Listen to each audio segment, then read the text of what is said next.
ginawa mo yun. Kalabaw yan. Bro.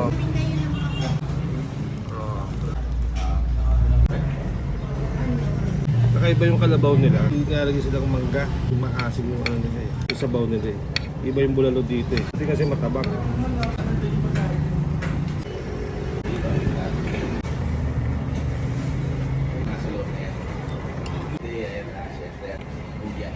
Binabayasang kalabaw din. Ang lambot. Kaya sisig nila.